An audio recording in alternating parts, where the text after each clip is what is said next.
Bien, nous allons pouvoir débuter la présentation. Déjà, dans un premier temps, excusez-nous de commencer un peu tard, mais il y a des embouteillages en fait qui sont sur les Champs-Élysées, difficiles d'accéder aujourd'hui du fait de l'hommage qui est rendu au policier qui a été tué. Donc c'est pour ça qu'on a attendu un petit peu. Mais on va pouvoir débuter maintenant notre réunion trimestrielle. Donc avant de commencer, je vais vous présenter une partie de l'équipe qui m'accompagne aujourd'hui, avec Giuseppe Perron, président gérant, David Mellul, directeur général, David Wiersba, donc, qui est en charge des relations avec les indépendants et aussi avec les plateformes, et François Bazin, qui est au fond, qui est en charge du développement international, et moi-même, Franck... Ah, j'ai oublié l'essentiel, Marco Sormani, associé gérant. Il est en face de moi, en fait, je ne le vois pas. Pourtant, j'ai discuté avec lui. L'élément principal de Varenne. Et François Bazin, qui est derrière, qui est en charge du développement international, et moi-même, Franck Hervé, qui suis le directeur du développement. Donc, la présentation va se dérouler de la façon suivante. Nous allons commencer par faire un bilan de la gestion. Puis après, nous aborderons nos 4 stratégies que sont l'entreprise picking, le short chirurgical, les situations spéciales et les couvertures macroéconomiques. Alors, je vais commencer par faire un rappel de la gamme. Donc, chez Varenne, nous gérons 5 fonds, 4 fonds de droit français et 1 fonds de droit anglo-saxon, 2 fonds sur la stratégie UCITS, que sont Varenne Valeur et Varenne Global, et 3 fonds sur la stratégie non-UCITS, que sont Varenne Sélection, Varenne Global Sélection et The Value Active Fund. Ces 5 fonds utilisent nos 4 moteurs de performance concomitants et complémentaires, que sont l'entreprise picking, la poche longue action, le short chirurgical, les situations spéciales, que sont l'arbitrage de fusion-acquisition ou restructuration du capital, et les couvertures macroéconomiques. Ceci afin de vous offrir le potentiel de croissance des actions en limitant très fortement le downside, mais surtout avec une décorrélation très significative. Donc je vais rentrer maintenant plus en détail. Donc sur ce slide, vous avez la performance de nos fonds sur plusieurs années et nous sommes satisfaits de la performance de l'ensemble de la gamme en ce début d'année puisque Varenne Valeur affiche une performance au 20 avril avant la montée des marchés d'hier de plus 3,80%, Varenne Global de plus 4,67%, Varenne Sélection de plus 7,65%, Varenne Global Sélection de plus 6,28% et The Value Active Fund de plus 6,06%. Alors, je vais rentrer maintenant plus en détail dans la gamme. Donc, Varenne Valeur, c'est un fonds UCITS 4, coordonné, PEable. Il a 20 à 25 valeurs sur la poche longue action. Vous retrouvez à l'intérieur les 3 autres stratégies que sont le short chirurgical, licence spéciale et les couvertures macroéconomiques. Son univers d'investissement est l'Europe de l'Ouest, même si on ne s'interdit pas d'aller chercher des sociétés globales cotées sur les marchés développés. Je rappelle que nous ne faisons pas d'émergents chez Varenne.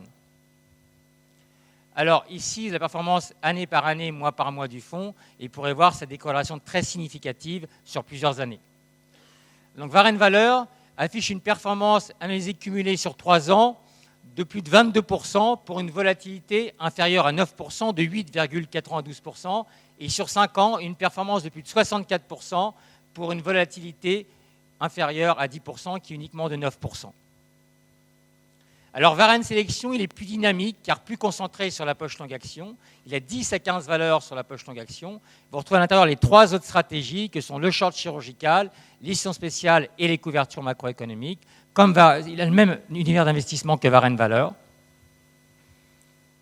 Alors ici, la performance du fonds année par année, mois par mois, et vous pouvez voir que ce fonds, depuis la création, affiche d'excellentes performances, mais surtout avec une régularité très importante. Je prends juste la dernière année, cette année 2017, qui n'est pas terminée. Donc je ne prendrai pas le mois d'avril, qui n'est pas terminé, mais si on regarde les 3 premiers mois, au mois de janvier, il affiche une performance de plus 1,85, au mois de février de plus 1,92 et au mois de mars de plus 2,46%.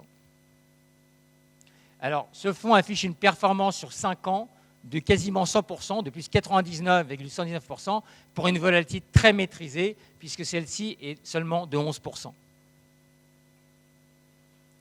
Alors, Varenne Global, c'est un fonds UCITS 4 coordonné. Il a 20 à 25 valeurs sur la poche longue action. Vous retrouvez à l'intérieur les 3 autres stratégies, le short chirurgical, les situations spéciales et les couvertures macroéconomiques. Son univers d'investissement, comme son indique, est global sur plus de 68 pays développés. Alors ici, vous avez performance pareil, de la même façon, année par année, mois par mois du fonds. Et il faut voir que ce fonds, depuis la création, affiche des performances régulières et de bonnes factures.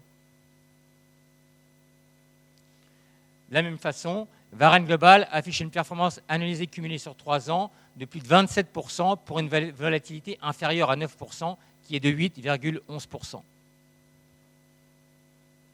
Varenne Global Sélection, Comme Varenne, alors il est plus dynamique car plus concentré que Varenne Global, il a 10 à 15 valeurs sur la poche longue action. De la même façon, vous retrouvez 3 autres stratégies à l'intérieur du fonds, l'édition spéciale, le short chirurgical et les couvertures macroéconomiques.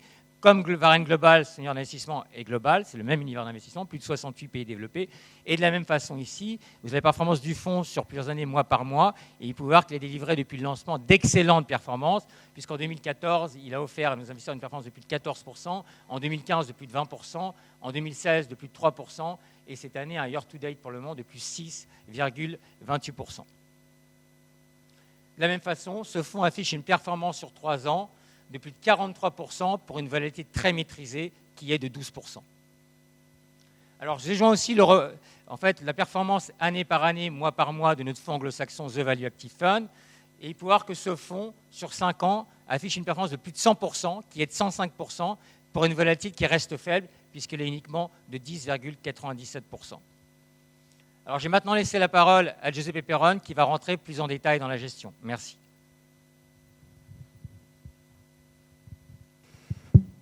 Alors, merci Franck, bonjour à toutes et à tous, merci d'être avec nous pour cette présentation trimestrielle. Comme d'habitude, nous allons parcourir les stratégies dont Franck a parlé en début des séances et essayer de vous donner une idée de l'actualité au sein de chacune des stratégies, ainsi que des mouvements et des contributeurs. Donc, on va commencer évidemment avec l'interest speaking. Avant de rentrer dans les détails, peut-être juste, je crois que la plupart parmi vous nous connaissent. Pour ceux qui ne nous connaissent pas, je vais rester après la présentation ici près de l'écran à disposition pour pouvoir éventuellement donner un peu plus de détails sur la façon dont nous gérons. Donc, avant de rentrer dans les détails de l'enterprise speaking, donc la partie longue action, juste un tout petit mot quand même sur les caractéristiques distinctives de notre gestion. Les premiers, c'est l'objectif. Donc l'objectif de gestion qui est de délivrer une performance d'excellence dans la durée avec les minimums des prises de risque nécessaires à l'obtenir.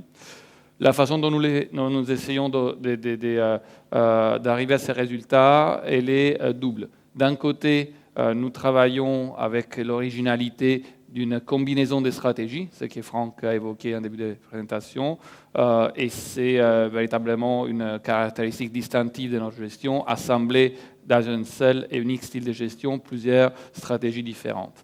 Ensuite, je dirais qu'on fait un travail qui est essentiellement fondé, centré sur une recherche propriétaire. Donc la recherche que nous menons à Varenne est une recherche 100% maison, faite en interne, originée en interne. Donc pour ce faire, nous avons besoin d'une organisation un petit peu particulière et c'est pour cela que vous voyez ici 3 équipes fondamentales.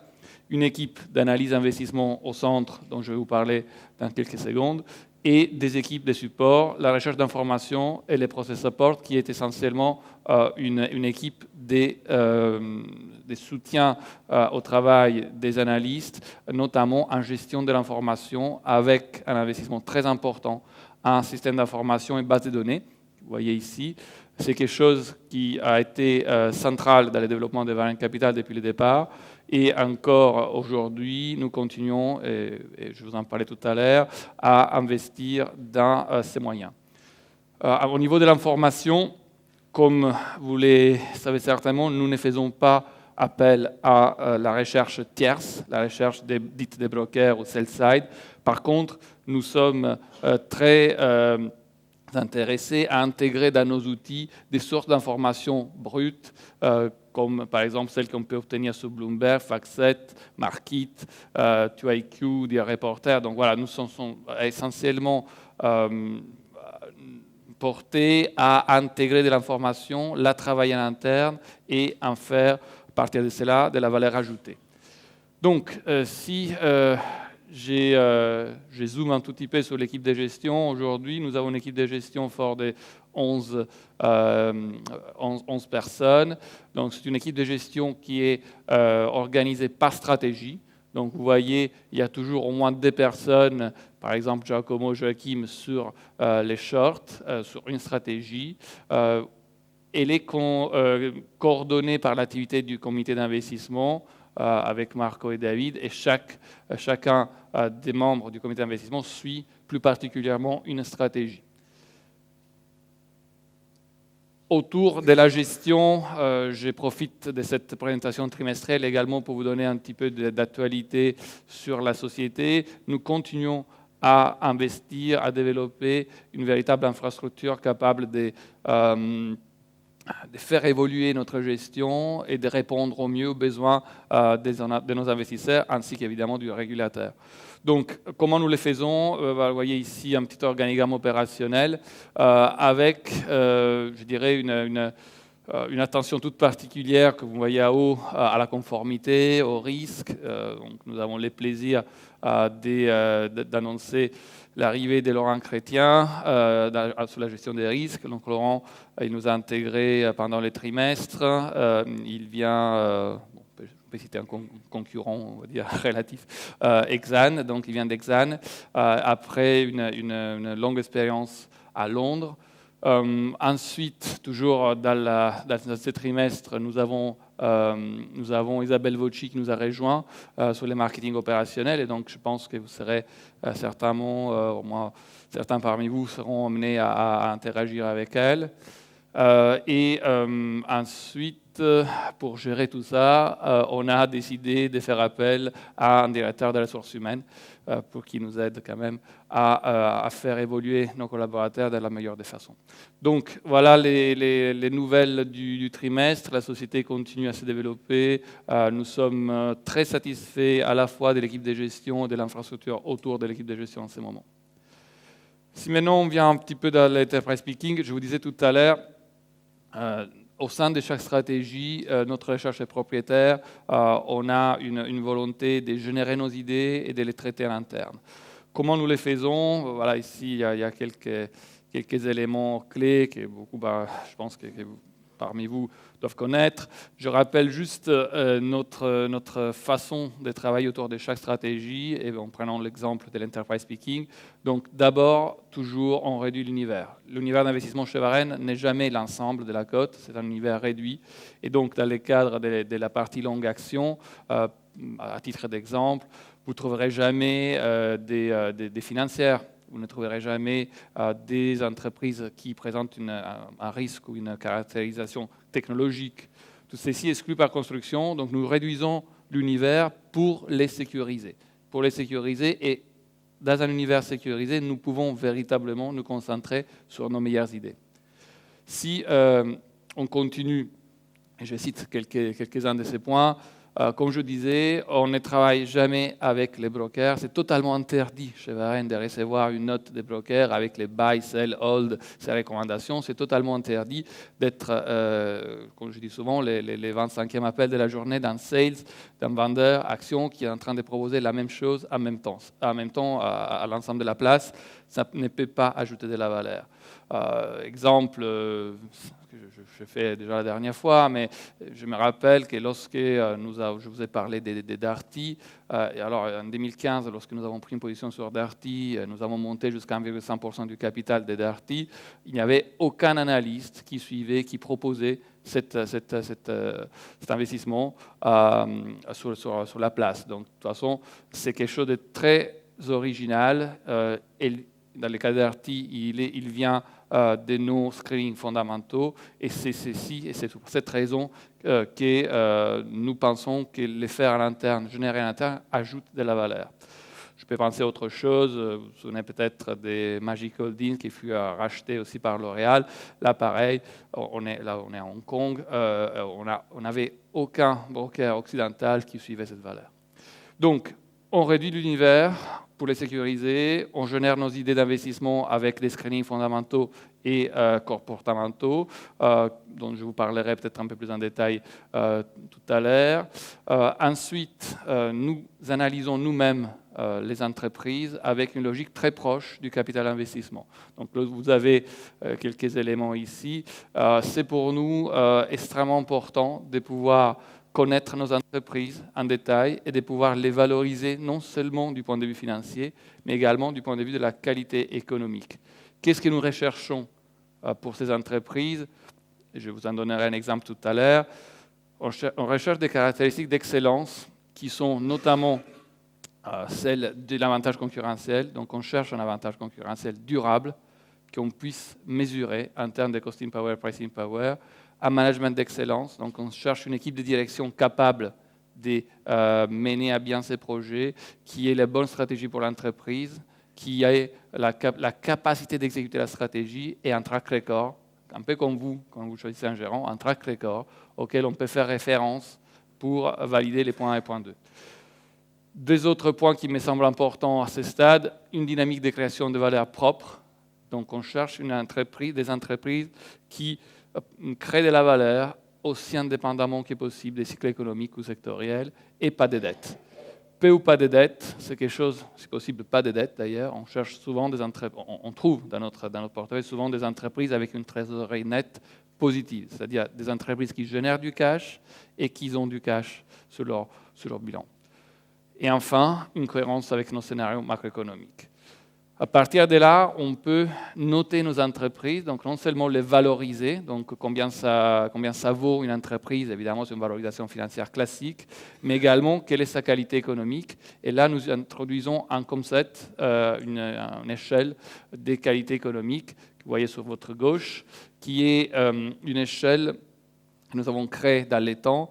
Et si vous regardez juste A et B, par exemple ABC, vous voyez qu'il y a un gris C, c'est pour nous non-investment grade, c'est dans une entreprise qui ne présente pas des caractéristiques suffisamment, je dirais, intéressantes pour pouvoir justifier un investissement. A sera les meilleurs. Les meilleurs, c'est celles pour lesquelles on imagine, on anticipe un retour sur fonds propres d'un certain type, avec un retour sur capitaux engagés d'excellentes factures, et donc de véritables satisfactions pour l'actionnaire que nous sommes. Ensuite, quand vous descendez, vous avez des cas plus spécifiques, par exemple les turnaround, les retournements d'entreprise, les TR. Alors, les retournements au redressement, ce sont des cas très particuliers, ce sont des cas comme effectivement Darty, dans lesquels ils ne font pas partie de notre portefeuille industriel, ils ne sont pas valorisés de la même façon, mais elles peuvent nous réserver des satisfactions tout à fait intéressantes si on est capable de suivre une certaine logique et qui est tout d'abord de ne jamais mélanger les risques opérationnels avec les risques financiers. Donc lorsqu'on s'intéresse à un turnaround, une entreprise en retournement, on évite toute entreprise qui est, je dirais, fortement leveragée. Et d'ailleurs, si ça l'était, elle serait une F, serait une financière chez nous, donc on ne pourrait pas investir. Et on cherche des entreprises, comme dans les cas de Darty, qui avaient ou qui ont déjà réussi en grande partie leur repositionnement, mais dont le marché n'a pas intégralement pricé les résultats. Concrètement, ça donne quoi ? Voilà, ça donne un portefeuille de ce type-là. Donc là, je m'intéresse uniquement au portefeuille industriel des valeurs. Donc ici, typiquement, les turnarounds ne font pas partie de cet ensemble. Ici, c'est un portefeuille, c'est un ensemble d'entreprises qui est capable de générer un retour sur fonds propres, un retour en RCP, sur capitaux propres, si vous voulez, supérieur à 26% par an, tous les ans après impôt. Ça veut dire que pour chaque 100 € de capital ou d'equity, en quelque sorte, ces entreprises génèrent 26,47 € après impôt tous les ans. C'est tout à fait remarquable, avec d'ailleurs très peu de dispersion. Ce sont des entreprises qui accroissent leurs bénéfices par action de l'ordre de 11% par an. Alors ceci, il est un petit peu, je dirais, il y a plus de dispersion parce qu'il y a quelques éléments exceptionnels, et une entreprise qui est MAR, que nous sommes en train de céder à très grand profit en ce moment. Donc probablement on serait plutôt autour de 12 et quelques pourcents aujourd'hui à les portefeuilles, donc très satisfaisant. Ensuite, un rendement qui n'est pas un objectif pour nous, ça n'a jamais été un objectif pour nous, les rendements, les dividendes, mais auquel, comme je dis souvent, il faut rajouter les rachats d'actions que la plupart de nos entreprises, notamment américaines, effectuent pour des milliards de dollars. Donc on pense, je pense à Disney, Priceline, TJX, Nike, Novo, même LVMH, sont des entreprises qui rachètent de façon très importante leurs propres actions. Alors, justement, parlons un peu de l'actualité du trimestre. On va parler de quelques contributeurs positifs, plus particulièrement positifs au portefeuille. Donc, sur LVMH, LVMH qui était et reste la principale ligne du portefeuille. Alors, on a une actualité très fraîche de ce matin. Je ne sais pas si quelqu'un de vous a suivi l'offre du groupe Arnault sur Christian Dior, qui est en quelque sorte un holding qui contrôle LVMH pour les groupes Arnault. Donc, c'est quelque chose de tout récent, intéressant. On a un petit peu de Dior également dans nos portefeuilles. Pas beaucoup, mais on en a un petit peu. Au passage, donc, sur LVMH, ce qui est pour nous absolument extraordinaire, c'est ces premiers trimestres. Ici, vous voyez, avec une croissance organique des ventes de l'ordre de 13%. Donc 13% à presque 10 milliards d'euros, c'est véritablement exceptionnel pour une entreprise de cette dimension. Et ceci, ce qui est encore plus intéressant, c'est probablement de voir que c'est très également distribué dans les différents pôles d'activité, donc que ce soit les parfums cosmétiques, la distribution sélective, avec Sephora notamment, qui gagne des parts de marché sur l'ensemble des continents en fait, dans lesquels elle est présente, avec les vins spiritueux qui se ressaisissent aussi à plus de 13%, et même les montres et la joaillerie qui, avec les marques phares d'LVMH, je ne l'ai pas ici, mais qui sont, vous connaissez les Tiger, les Hublot, ils sont en train de encore gagner des parts de marché de façon très importante. La mode et maroquinerie, évidemment, c'est les fleurons du groupe LVMH, avec probablement les vins spiritueux, bon, sachant que c'est l'ensemble de ces activités qui sont d'excellentes factures. La mode et maroquinerie, plus 15%. Je dirais en organique, c'est véritablement exceptionnel. Là, on parle évidemment des Vuitton en premier lieu. Concrètement, comment les cours ont réagi au premier trimestre? Plutôt bien. On voit l'évolution et la façon dont les résultats ont été accueillis en bourse. Priceline, là aussi de très bonnes nouvelles, côté Priceline, avec pour moi un chiffre qui est absolument extraordinaire, là encore compte tenu des dimensions de cette entreprise. Priceline, qu'est-ce que c'est? Priceline, c'est ce qu'on appelle un OTA, donc une agence de voyage en ligne. Une agence de voyage en ligne qui, entre autres, je passe sur un slide qui suit, possède un certain nombre des sites de réservation que vous devez peut-être connaître, donc comme Booking, Kayak, mais aussi OpenTable et Priceline aux États-Unis. Donc c'est une entreprise absolument leader dans son domaine, dans son métier, avec, bon, on a beaucoup entendu parler, je dirais, d'ubérisation dans ces derniers 3 semaines ou 3 mois. Voilà, typiquement, évidemment, on est un peu dans un cas des plateformes. Alors, elle n'est pas une plateforme exclusive, mais c'est quand même une plateforme vis-à-vis de l'ensemble des hôteliers qui travaillent et qui sont aujourd'hui en position pas toujours de force vis-à-vis des bookings notamment, et Expedia qui est son concurrent historique. Pour nous, évidemment, il s'agit d'un business sans rentrer ni dans les détails, ni dans un jugement de valeur sur ces genres d'entreprises. Il reste un business d'excellente facture avec, comme je le disais, une augmentation de 25% des réservations en organique, hors effet d'échange, c'est véritablement exceptionnel. Alors là aussi, très bien, vous voyez les résultats très bien accueillis en bourse. On passe à Disney. Donc Disney, c'est évidemment un ensemble des marques très connues, donc je pense que là encore pas vraiment besoin de présentation. Là aussi, des très bons résultats. Vous vous souvenez, c'était l'année dernière, il y a un an tout juste, que je vous avais parlé de l'achat de Disney, qui avait atteint un point bas lors du mouvement baissier en janvier et février, qui suivait déjà, on ne le voit pas sur cette diapositive, mais qui suivait déjà un mouvement de défiance un peu par rapport à ESPN, qui est les métiers médias, câbles aux États-Unis.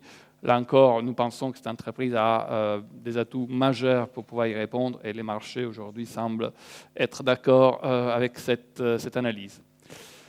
Alors, je vais vous présenter aussi maintenant un petit cas d'investissement sur Greggs, qui était l'entreprise que nous avons rentré dans les portefeuilles après Brexit, donc je dirais entre juillet au troisième trimestre, on va dire au troisième trimestre, même jusqu'au quatrième de l'année 2016. Alors Greggs, c'est une entreprise que nous connaissons bien et pour laquelle nous avons exploité ces mouvements à la fois sur les marchés après Brexit, mais également la dépréciation de la livre. Donc ça a été pour nous un excellent moyen de nous positionner avec des cotes importantes sur un dossier qu'on connaît bien.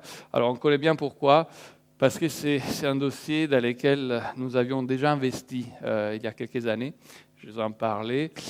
Mais avant de vous en parler, peut-être quelques éléments sur l'entreprise. Alors, qu'est-ce que c'est Greggs ? Greggs, c'est la principale chaîne des boulangeries et restaurations rapides au Royaume-Uni. Alors, s'il s'agit d'une entreprise qui a une caractéristique essentielle, dont je vais approfondir un tout petit peu, c'est l'intégration. Vous voyez un petit, même si c'est peut-être pas très visible, mais peut-être ça sera mieux sur vos diapositives ici sur la droite, un réseau de 1600 points de vente en succursale et 157 points de vente en franchise.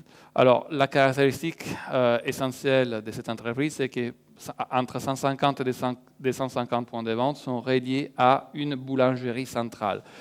Une véritable usine de production qui permet, et on le verra, à cette entreprise d'être extrêmement performante.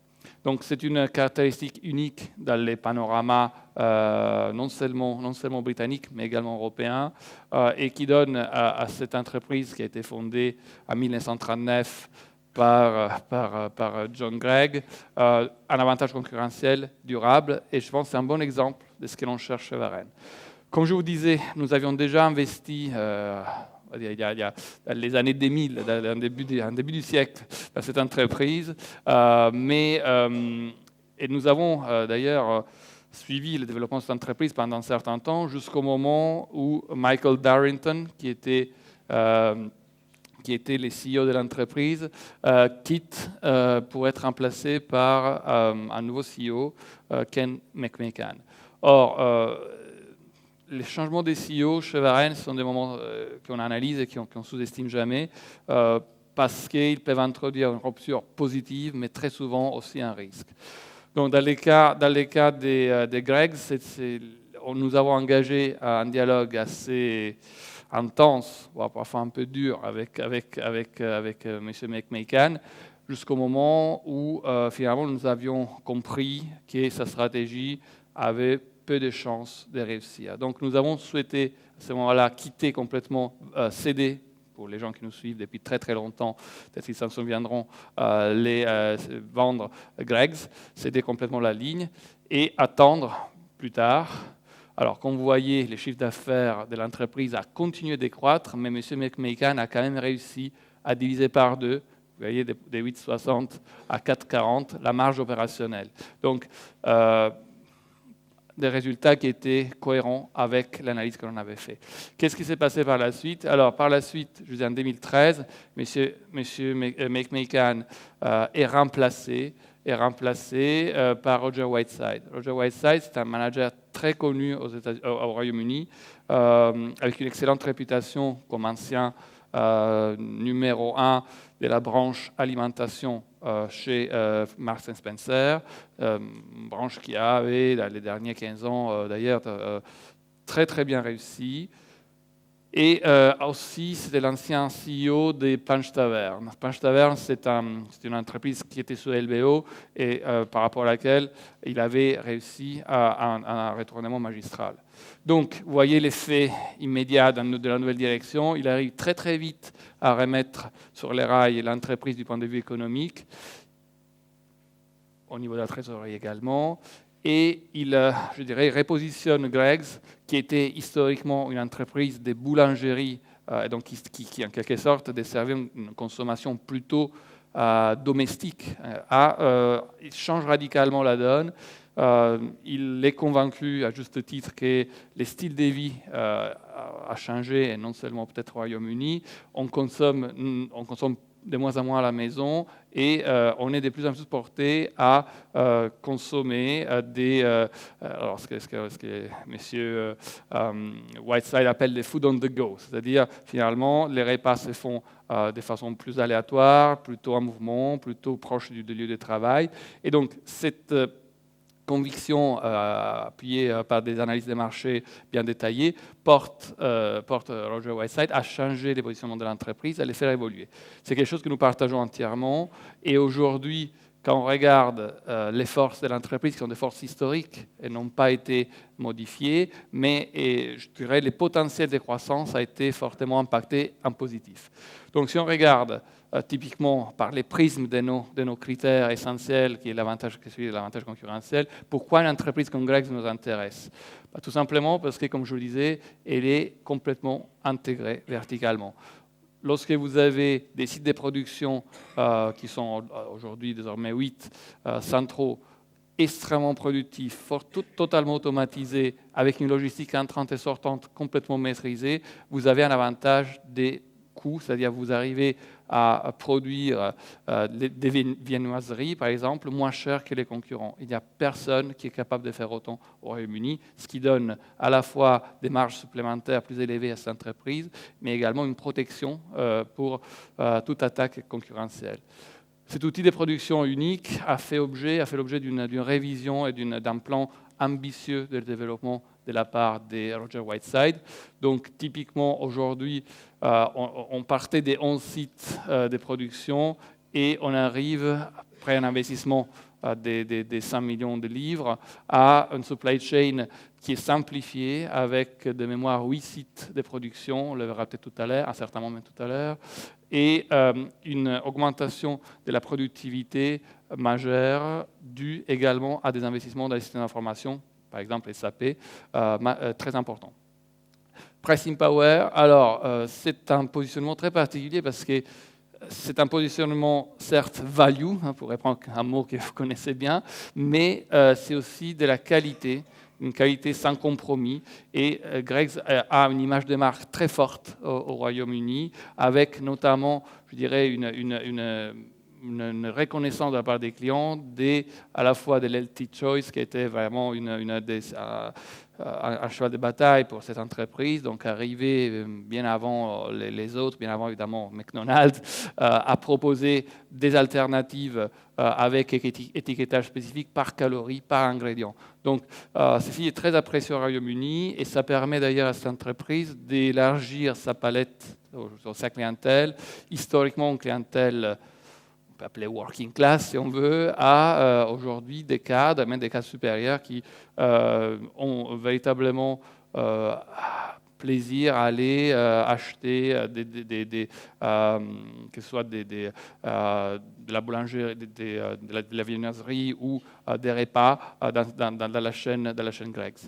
Donc, ce qui a été également voulu par Roger Whiteside, c'était d'étendre les horaires des fonctionnements des magasins. Donc aujourd'hui, on peut avoir un petit déjeuner très tôt les matins, comme ouvrir, évidemment on est au Royaume-Uni, une ouverture des dimanches quasi généralisée, un rafraîchissement des points de vente en cohérence avec la nécessité de proposer aux clients non seulement, je dirais, une offre de boulangerie, mais également une offre de restauration avec des tables, notamment sur place, où on peut s'asseoir, consommer sur place les repas achetés dans la chaîne des magasins. Donc ceci, je vous ai parlé déjà amplement du management. Donc, ceci a été est porté par un management d'excellence. Nous connaissons bien Roger Whiteside par sa réputation, mais aussi parce qu'il était directeur non exécutif chez Greggs pendant des années. Nous connaissons très bien aussi Richard Hutton, qui est le directeur financier. Alors lui également, il avait à l'époque du changement entre Michael Darrington et le nouveau CEO, il avait rejoint l'entreprise à ce moment-là, donc nous avions discuté avec lui et nous avons pu apprécier sa rigueur et sont passés, je dirais, même au sein de Procter & Gamble, au sein de KPMG. Donc c'est quelqu'un qui nous avait toujours impressionné par son sérieux et aujourd'hui nous sommes ravis de pouvoir retourner à interagir avec lui. Donc, si on regarde les perspectives, donc pourquoi une entreprise comme celle-ci nous intéresse? Alors, je vous ai parlé du point d'entrée, très favorable. On était à 1400 pence, donc à 14 livres par action. On est descendu à 9 livres, 900 pence, dans la suite des événements Brexit et d'évaluation de la livre. C'était un point d'entrée parfait pour nous. Nous avons pu profiter de ceci. Mais ce qui nous intéresse, ce n'est pas que la décote de l'entreprise à court terme, c'est également ses perspectives, puisque nous avons une entreprise qui peut, grâce à l'investissement mené par le management, passer des 1600 à des 1500 points de vente dans l'espace, allez, on va dire, des 4-5 ans. Donc, une augmentation très sensible, avec, je dirais, à la clé, une augmentation des marges due par l'efficacité qui va s'améliorer à la fois en logistique, en production et en supply chain, mais également par, je dirais, les gains des productivités voulus mener par l'investissement dont je vous ai parlé tout à l'heure. Donc, la combinaison d'une marge qui augmente grâce à tout ce que je viens de vous évoquer et une augmentation de la surface, par exemple induite aussi par une implantation toute nouvelle en Irlande, c'est quelque chose qui nous intéresse beaucoup. Donc, si on regarde l'évolution graphiquement, vous la voyez bien. Donc, l'Irlande aujourd'hui, un territoire dans lequel on a une présence très, très, très limitée et sur laquelle, dans le territoire dans lequel l'entreprise va également se développer. Donc, tout ceci, pardon, je suis pas assez tout loin, tout ceci nous fait que nous sommes extrêmement confiants sur Greggs. Greggs, aujourd'hui, est redevenu une des lignes, je dirais, une des principales lignes sur l'ensemble de nos portefeuilles. Alors, si on passe maintenant au mouvement du trimestre, plus spécifiquement, alors, nous sommes à la vente, finalement, on est arrivé à la vente sur Fnac. Donc, Fnac, nous cédons Fnac. Nous avons cédé la quasi-totalité de nos positions. Pour ceux qui nous connaissent, vous savez, c'était l'investissement qu'on avait initié sous forme de Darty en juin-juillet 2015, qui après a suivi une bataille boursière assez remarquable et remarquée en France, avec la concurrence de Conforama et Fnac, dans laquelle nous avons pris position et nous avons, in fine, décidé de ne pas porter nos titres, mais de recevoir les titres des Fnac Darty en échange de nos positions et de nos titres Fnac, de nos titres Darty. Et finalement, nous avons souhaité rester encore accompagner cette entreprise dans la création de valeur dont nous étions et nous restons persuadés.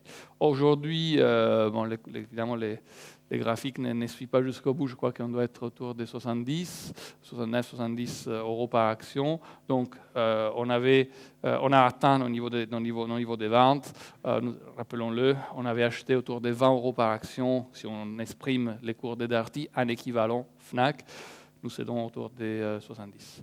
Donc voilà, premier mouvement sur les portefeuilles. Et sur les portefeuilles, toujours au moins des fonds UCITS, parce qu'on l'avait déjà cédé sur d'autres. Mar, qui est arrivé également au niveau des sessions. Alors c'est quelque chose, c'est une entreprise que, comme vous voyez, on connaît depuis très très longtemps, puisque nous avions acheté pendant la crise financière. Nous avions détenu ces positions, notamment sur les fonds UCITS, jusqu'à ce trimestre. Par contre, on les avait déjà cédés dans les fonds non UCITS qui, eux, évidemment, se concentrent sur notre top 10, on va dire, les meilleures 10 à 15 idées. Donc, évidemment, avec un cours qui montait, Mar a été sorti des toutes meilleures idées, restait évidemment une idée très intéressante sur les fonds UCITS, et aujourd'hui arrive au niveau des ventes sur ces fonds également. En acquisition, on n'a pas préparé sur ceci. Nous avons donc une nouvelle ligne dans l'entreprise Photomy, dont je vais vous en parler peut-être la prochaine fois. Voilà pour ce que je voulais vous dire sur l'enterprise speaking, donc sur la partie longue action. Sur la partie short, je passerai très rapidement, donc il n'y a pas de nouveautés particulières. Je rappelle quand même, et j'en profite, l'intérêt d'avoir cette stratégie dans notre dispositif. Alors cette stratégie est une stratégie fondamentale. Pourquoi? Parce que c'est une stratégie à laquelle nous ne demandons pas de couvrir les longs comme dans les fonds long short. Vous voyez à peu près comment ça marche, les fonds long short, ils couvrent les risques du long avec du short. Ce n'est pas du tout ce que nous faisons. Nous cherchons de la performance et nous la cherchons à la fois sur la poche longue et sur la poche short. La poche short, elle s'intéresse à des entreprises, des sociétés qui présentent une probabilité supérieure à 50% de manquer de trésorerie à 18-24 mois. Alors, il s'agit là d'entreprises qui vont faire face au minimum, une récapitalisation importante, voire une restructuration du capital ou carrément une banqueroute. Or, vous comprenez bien que, vu les cycles exubérants que nous avons connus sur les crédits, aujourd'hui, il y a très très peu à faire sur cette stratégie. Et c'est tout à fait normal. Ce qui nous intéresse, c'est qu'on soit capable de générer de la performance, de trouver des opportunités lorsque les cycles économiques changeront, lorsque nous aurons une détérioration soit de l'économie, soit des conditions de crédit. Et alors, à ce moment-là, nous anticipons une contribution majeure de cette stratégie. Donc, aujourd'hui, ce qui est également important à souligner, donc pas des mouvements sur les trimestres. Rappelons-le, c'est les know-how de cette stratégie qui nous a permis de construire également des couvertures macroéconomiques assez intéressantes. Vous vous souvenez peut-être de notre short sur les biotech qui a très, très bien fonctionné. Ben voilà, c'est cette équipe qui a travaillé. Et également, l'indice sur les sociétés surendettées a été construit par cette équipe. Donc, si on vient rapidement aux situations spéciales. Donc, situation spéciale, qu'est-ce que c'est et quel est l'objectif? Alors, comme je vous disais, long et short, pas de levier du tout. On n'utilise pas de levier sur les long et les short. Nous demandons à ces deux, je dirais, poches du portefeuille de générer de la performance dans des moments différents. Pour les situations spéciales, où c'est l'arbitrage des fusions-acquisitions, c'est une forme très particulière d'arbitrage des fusions-acquisitions puisqu'elle est uniquement menée sur des acquisitions ou des fusions annoncées et amicales. Donc, en aucun cas, nous travaillons sur du pre-merger ou sur des offres hostiles. C'est un premier point de différenciation très important. Un deuxième, c'est la capacité de saisir les opportunités uniquement si elles sont là, si elles sont présentes, et donc la possibilité d'investir un peu comme je dirais dans un fonds dans les fonds, donc entre 0 et 100% de nos encours. Donc c'est un élément de différenciation très important par rapport à un fonds de merger arbitrage qui, lui, il sera obligé à être en action, à investir, puisque c'est la stratégie fondamentale, c'est celle qui a été vendue à l'investisseur. Dans notre cas, en aucun cas, on a les besoins de déployer des capitaux si cela ne fait pas du sens. Alors, quels sont dans notre argot, les drivers de la performance de ces fonds? Donc, quels sont les véritables métriques qu'il faut regarder pour comprendre s'il y a de la rentabilité ou pas dans cette stratégie? Les premiers, c'est le taux d'intérêt. Donc, on sait parfaitement qu'entre 2012 et 2014, c'est une stratégie dans laquelle nous étions quasiment absents parce qu'il n'y avait plus de rentabilité, les taux d'intérêt étaient extrêmement faibles. Puis, les marchés ont commencé à anticiper la remontée des taux courts américains. Donc, on a retrouvé depuis 2014 une activité intéressante, notamment aux États-Unis, sur cette stratégie. Et vous voyez, c'est un peu comme les shorts. Donc, on était pratiquement absent pendant 3 ans, et après, les moments viennent, et là, nous redéployons rationnellement des capitaux. Donc, typiquement, c'est ce que nous avons fait. Évidemment, en Europe, c'est plus compliqué parce qu'on est encore dans une phase des cycles avec des taux négatifs. Donc, aujourd'hui, les attentes de rentabilité des opérateurs, des arbitragistes, elles sont évidemment elles sont encore en quelque sorte artificiellement basses et ont artificiellement baissé en raison de la situation de la politique monétaire. Un autre élément essentiel de la rentabilité, et c'est d'ailleurs l'élément clé pour comprendre la place de cette stratégie dans notre construction, c'est je dirais la rentabilité que nous observons sur l'arbitrage en cas de volatilité ou dislocation massive du marché. Donc lorsque vous avez des marchés calmes, comme ceux que nous avons connus très récemment, depuis Trump notamment, il y a très peu de choses à faire puisque la rentabilité elle est très faible. Si vous regardez un des derniers accès des volatilités sur les marchés, et de loin, je crois, les plus puissants, c'est que nous avons connu en août 2015. Vous voyez ici, dans les pointillés, vous avez le lundi 24 août 2015. C'est là où on a eu une dislocation importante du marché à cause des craintes sur la croissance chinoise. Vous voyez, à ce moment-là, les marchés chutent et la rentabilité des opérations, que ce soit en Italie avec Pirelli, aux États-Unis avec Precision et en France avec Audica, elle monte, elle s'écarte. Donc les spreads s'écartant, c'est à ce moment-là que nous déployons du capital. Si, comme je vous le disais, on regarde la situation actuelle, vous voyez, ça c'est la volatilité réalisée sur les S&P, sur les Standard & Poor's 500. Or, vous regardez, depuis plus de 10 ans, nous sommes au minimum, nous étions tout au moins au minimum pendant ce trimestre. Donc nous sommes en volatilité de l'ordre des, je crois, bon, si on prend, ça dépend de la mesure que vous prenez, mais si on prend la volatilité sur 3 mois, on est descendu à 7. Donc 7% de volatilité, c'est extrêmement faible. Dans ces cas-là, on voit comment l'allocation évolue. Donc Brexit, plutôt 30 août 2015, nous arrivons à trouver des opportunités, l'allocation monte. Donc on arrive sur un fonds comme Baring Global à presque 25%. Puis elle baisse naturellement, puis elle remonte avec Brexit, et puis elle rebaisse. Donc aujourd'hui, nous sommes dans ce cycle-là, donc un cycle plutôt, on a jusqu'à au moins le premier trimestre, peu favorable aux opérations d'arbitrage de fusion-acquisition, mais comme vous voyez, ça peut changer très très vite. Et rappelons-le, ces stratégies, ça a été un des principaux, sinon les principaux contributeurs aux performances 2016. Donc aujourd'hui, nous avons un certain nombre d'opérations, mais là je laisse peut-être la parole à l'équipe pour en parler. Donc Bertrand Vore et Michael Ifra.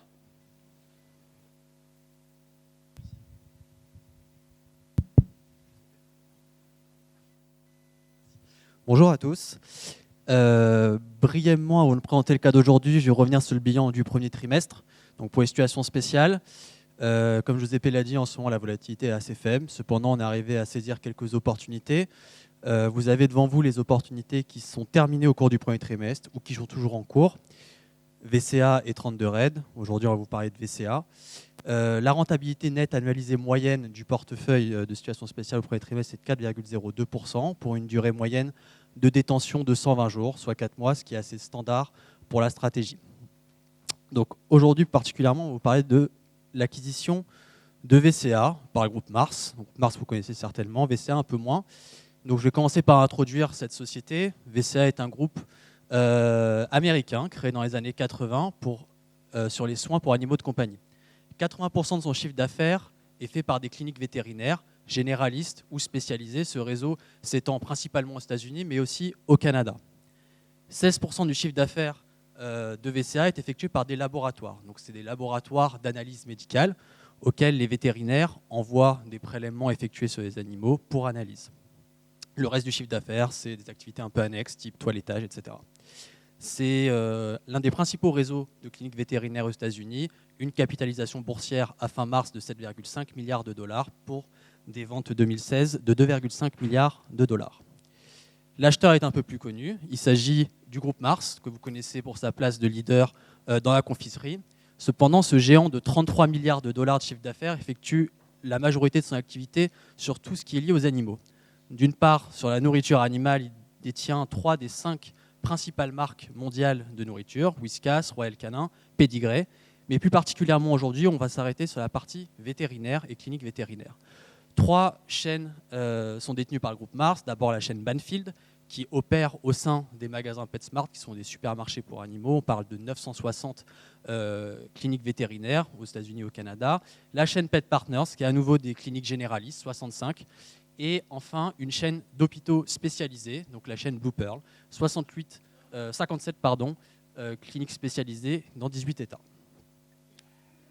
Pourquoi ce marché des soins vétérinaires attire le groupe Mars? C'est un marché de 35 milliards de dollars aux États-Unis en 2015, en croissance de plus de 5% en rythme annualisé depuis 2002. Il y a un phénomène de fond important sur ce marché, c'est l'humanisation des animaux. Aujourd'hui, les foyers sont plus enclins à dépenser pour la nourriture, pour les loisirs ou encore pour le bien-être et surtout la santé de leurs animaux, ce qui se reflète dans la croissance du marché. Également, plus spécifiquement sur les États-Unis, c'est un secteur en consolidation à l'initiative de deux types d'acteurs, des acteurs comme VCA, donc des chaînes vétérinaires qui ont cru par croissance externe, et également des fonds de private equity qui rentrent sur le marché, achètent plusieurs cliniques, les consolident pour faire des économies d'échelle. Un marché en forte consolidation avec des gros intérêts acheteurs. Enfin, c'est un marché qui attire aussi, parce qu'il a quelques avantages par rapport à la médecine humaine qui sont importants. D'une part, il n'y a pas d'intermédiaire, il y a quelques mutuelles sur ce marché, mais qui remboursent le consommateur après qu'il ait payé le vétérinaire. Donc le vétérinaire est directement payé. D'autre part, il n'y a pas de risque de procès en cas d'incident. En effet, aux États-Unis, un animal est une propriété, ce qui fait qu'il n'y a pas de procès comme il y a dans la médecine humaine. Enfin, c'est un marché qui est organisé en deux segments principaux. Déjà, le segment des cliniques, avec les cliniques généralistes, où on va avoir les premiers soins, la prévention, et les cliniques spécialisées, dans lesquelles on va avoir les urgences, 24 heures sur 24, et des disciplines plus spécialisées, comme la neurologie, la cardiologie et l'oncologie. Autre segment de marché, l'analyse médicale, avec deux sous-segments. D'abord, le in-clinic, donc c'est les analyses effectuées dans l'officine vétérinaire même, grâce à une machine, et l'analyse externe, donc qui est effectuée dans des laboratoires de référence, qu'on appelle le reference labs, où les échantillons, comme je vous l'ai dit tout à l'heure, sont prélevés sur l'animal et envoyés au laboratoire externe pour analyse. C'est le 9 janvier de cette année que Mars a annoncé son offre sur les actions VCA, une offre en numéraire à 93 $ par action, valorisant VCA 9,1 milliards de dollars. C'est une opération qui finance sans trop de difficultés, avec de la trésorerie et de la dette. Lorsque l'opération a été annoncée, elle avait plusieurs conditions. Aujourd'hui, la principale condition restante est l'autorité de la concurrence américaine, dont Michael va vous parler dans un instant. Il faut simplement savoir que Mars n'a pas fixé de limite de cession d'actifs pour la satisfaction de cette condition. Enfin, c'est une opération qui revêt un sens stratégique important. D'une part, comme on l'a dit, Mars est en perte de vitesse sur la confiserie, a besoin d'un relais de croissance, et le secteur animal présente toutes les caractéristiques qu'ils peuvent contenir à leur portefeuille. D'autre part, il s'agit d'une double intégration, à la fois horizontale et verticale. Horizontale, puisqu'ils vont densifier le maillage de cliniques qu'ils ont aux États-Unis et au Canada, et verticale, grâce à l'acquisition du laboratoire d'analyse médicale externe, donc de VCA Antech, qui, bien qu'il représente 16% du chiffre d'affaires de VCA, représente 42% de sa marge opérationnelle. Voilà. Voilà, donc on va maintenant passer à l'analyse antitrust, donc qui était un point d'analyse important du dossier et sur lequel on a passé beaucoup de temps. Donc comme on l'a dit, c'est une transaction qui a une double logique avec à la fois une intégration horizontale, donc le rachat par Mars des cliniques vétérinaires VCA, et une intégration verticale avec le rachat par Mars des laboratoires VCA Antech. Et donc on devait mesurer l'impact antitrust sur ces deux marchés, à la fois le marché des cliniques vétérinaires et le marché des laboratoires d'analyse médicale. Premier marché, c'est donc l'aspect horizontal avec le marché des cliniques vétérinaires. Et on devait donc voir quel allait être l'impact du rachat par Mars des cliniques VCA sur la concurrence, sur le marché des cliniques vétérinaires. Alors, première chose à faire, donc, c'est définir la définition de marché qui va être utilisée. Et donc pour cela, on a fait ce que l'on fait d'habitude chez Varenne, c'est-à-dire que nous avons étudié les décisions précédentes de l'autorité de la concurrence américaine sur des cas similaires et récents. Grâce à ça, nous avons compris qu'il fallait segmenter le marché en deux parties, avec d'un côté les cliniques généralistes, pour lesquelles on a réalisé une étude antitrust par État, et de l'autre côté les cliniques spécialisées, pour lesquelles on a réalisé une étude locale en utilisant un rayon de 90 km. Deuxième partie de cette analyse antitrust, c'est donc l'analyse verticale. Là, il s'agissait donc de voir quel pouvait être l'impact du rachat par Mars sur le marché des laboratoires d'analyse médicale, et donc quel pouvait être l'impact, surtout si post-acquisition, Mars décidait de transférer toutes ses analyses médicales chez VCA Antech qu'il aurait récemment acquis, et donc ça pourrait léser les concurrents des laboratoires VCA Antech sur ce marché. Alors, premier segment de marché sur la partie analyse horizontale, c'est donc le segment des cliniques généralistes. Alors c'est un segment qui est très compétitif, c'est un segment sur lequel il y a des faibles barrières à l'entrée. De manière générale, il est assez simple pour un vétérinaire de monter sa clinique. C'est une activité qui fonctionne bien, avec des marges très correctes, donc les banques prêtent facilement, donc des barrières à l'entrée qui sont assez faibles. C'est un marché aussi sur lequel les indépendants sont majoritaires par rapport aux chaînes, et en plus de ça, c'est un marché sur lequel on a des chaînes nationales fortes, à l'instar de VIP Pet Care qui a 2500 cliniques, donc beaucoup plus que ce qu'aurait l'entité combinée Mars plus VCA. C'est renforcé par un sondage qui a été fait par l'Association des vétérinaires de Californie en 2016, et qui montre que globalement, les vétérinaires sont très satisfaits de leur activité. Ils arrivent à avoir un chiffre d'affaires en croissance sur les 2 dernières années, avec des marges aussi très correctes, à savoir que la marge de résultat net moyenne pour une clinique vétérinaire, c'est de l'ordre de 12%, sur un chiffre d'affaires qui en moyenne est de 1,5 million. Donc des marges très correctes et une activité qui fonctionne bien. Du coup, ça leur donne envie d'investir sur ce marché, un très fort optimisme de la part des vétérinaires, puisque 41% d'entre eux ont prévu d'embaucher à horizon 1 an. De ce fait, donc, quand on pose la question aux principaux intéressés, aux vétérinaires, ils trouvent donc que c'est un marché qui est très compétitif, et ça renforce notre idée d'un marché vraiment sur lequel il y a beaucoup de compétition. Pour ce marché-là, on a donc réalisé une étude par État, avec donc, en calculant la part de marché combinée de Mars et VCA dans chaque État américain.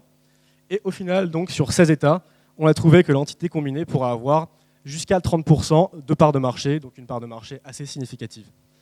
Pour ces États-là, donc, l'autorité de la concurrence américaine, la Federal Trade Commission, pourrait demander des cessions, sachant que si jamais il devait y avoir des cessions, il n'y aurait aucun problème par rapport à la faisabilité de ces cessions, puisqu'il y a un très fort intérêt acheteur sur le marché, avec à la fois les fonds de private equity, qui sont dans une logique de consolidation, et aussi les chaînes nationales qui fonctionnent essentiellement par croissance externe, donc qui seraient intéressées pour acheter les miettes de la transaction VCA Mars. Sur les cliniques spécialisées, donc c'est un secteur de marché qui a une caractéristique différente puisque c'est un secteur qui est très concentré. Les barrières à l'entrée sont plus élevées, tout simplement d'abord parce qu'il y a beaucoup plus de vétérinaires généralistes, généralistes que de vétérinaires spécialisés sur le secteur. Donc il est plus compliqué de trouver des vétérinaires spécialisés. Et aussi, 70% du marché est détenu par les chaînes. Donc c'est un marché qui est très concentré et où il y a beaucoup moins d'indépendants. Sur ce marché-là, l'entité combinée Mars plus VCA représenterait 35% de part de marché, donc une concentration assez importante au niveau national. Notre étude à nous, on l'a donc réalisée au niveau local, en prenant un rayon de 90 km. Et le résultat, c'est que nous avons estimé qu'il pourrait y avoir 22 cliniques spécialisées VCA pour lesquelles l'autorité de la concurrence américaine pourrait demander des cessions, sachant que ces cessions ne dénatureraient pas la transaction, puisque cela représenterait moins de 5% du chiffre d'affaires total de VCA, donc un impact relativement limité. Encore une fois, sur la faisabilité des cessions, il n'y aurait aucun souci puisqu'il y a un très fort intérêt acheteur sur le marché, encore plus sur ce segment qui est un segment sur lequel on réalise des marges plus importantes. Donc là, sur ce slide, vous avez un petit peu la façon dont on a procédé pour réaliser notre analyse antitrust sur les cliniques spécialisées. Alors vous avez à gauche les adresses des 57 cliniques Blue Pearl, donc on a répertorié. Et ce qu'on a fait, c'est que donc, à partir de ces adresses, on a pris un rayon de 90 km autour de chaque clinique et on a essayé de voir quelles étaient les cliniques VCA spécialisées qui étaient dans ce périmètre. Au final, le résultat, vous l'avez donc sur la colonne de droite en rouge. Ce sont donc toutes les cliniques VCA qui se trouvent à moins de 90 km d'une clinique Blue Pearl. Au final, il y en avait donc 22 et ce sont les 22 pour lesquels on a estimé que l'autorité de la concurrence américaine pourrait demander des cessions. Dernier aspect, enfin, donc, de cette analyse antitrust, c'est l'aspect vertical. Et il fallait donc étudier l'impact du rachat par Mars des laboratoires VCA Antech sur le marché des analyses médicales. Et bien évidemment sur les principaux concurrents de VCA Antech pour voir s'ils pouvaient être lésés. Alors, quels sont les deux principaux concurrents de VCA Antech? Vous en avez deux. Vous avez IDEXX Laboratories, qui est un acteur américain de taille, puisqu'il fait 1,7 milliard de dollars de chiffre d'affaires, et qui, lui, est présent à la fois sur les services in-clinic et sur les services de référence lab. De l'autre côté, vous avez un acteur qui est plus petit, qui s'appelle Abaxis, aussi américain, qui fait 300 millions de dollars de chiffre d'affaires et qui, lui, est présent seulement sur les services in-clinic. Sur ce tableau, vous avez donc les relations entre les parties prenantes de la transaction, Banfield et Mars, et les principaux laboratoires d'analyse biologique. Donc on peut voir que Mars, via ses cliniques Banfield, réalise 90% de ses tests en in-clinic, avec IDEXX pour les analyses biochimiques et Abaxis pour les analyses hématologiques. Les 10% des tests restants sont effectués chez VCA Antech, avec qui il travaillait donc déjà avant l'acquisition. Quel est le risque au final? Le risque, c'est donc que pour une partie de ces 90%, Mars décide de basculer vers le Reference Lab VCA en Tech, qu'il aura donc acquis, donc ça ferait sens du fait de l'intégration verticale, et cela pourrait léser IDEX et Abaxis si jamais ce transfert a lieu. Alors quel serait l'impact sur ces deux acteurs? L'impact sur Abaxis, au final, sera très faible, puisque Abaxis a signé en 2015 un contrat de 5 ans avec Banfield, sur la partie toujours hématologie, avec la fourniture de machines nouvelle génération. Donc ils sont encore engagés pour un certain temps avec Banfield, et on n'imagine pas de changement de cette relation dans l'immédiat. Et deuxième chose, donc l'impact sur IDEX, là aussi ce sera un impact qui sera négligeable, puisque bien que Banfield soit le principal client corporate d'IDEX, c'est un client avec lequel Banfield réalise des marges très faibles, puisque Banfield accorde environ 75% de réduction sur son catalogue de consommables et de réagents à Banfield. Donc ils accordent de très grosses remises, ce qui fait que Banfield génère des marges très faibles pour IDEX. Au final, nous avons estimé, donc grâce à des entretiens que nous avons faits avec des experts du secteur et en étudiant les comptes, l'analyse des comptes d'IDEX, nous avons estimé que l'impact serait d'à peu près 3% sur le chiffre d'affaires d'IDEX si jamais IDEX perdait Banfield comme client. Donc là encore, c'est un impact qui est tout à fait négligeable. En conclusion, donc, grâce à l'étude antitrust que l'on a fait et qui couvre à la fois l'aspect horizontal et l'aspect vertical, nous anticipons un accord de l'autorité de la concurrence américaine pour cette transaction. Accord qui pourrait être conditionné à des cessions qui se réalisaient facilement puisqu'il y a un très fort intérêt acheteur sur le marché, et cessions surtout qui ne dénatureraient pas l'opération.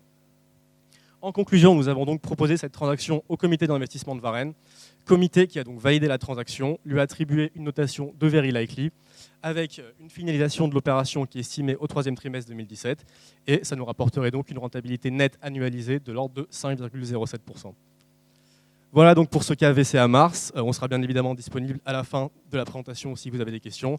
Et je vais repasser la parole à Giuseppe pour la suite.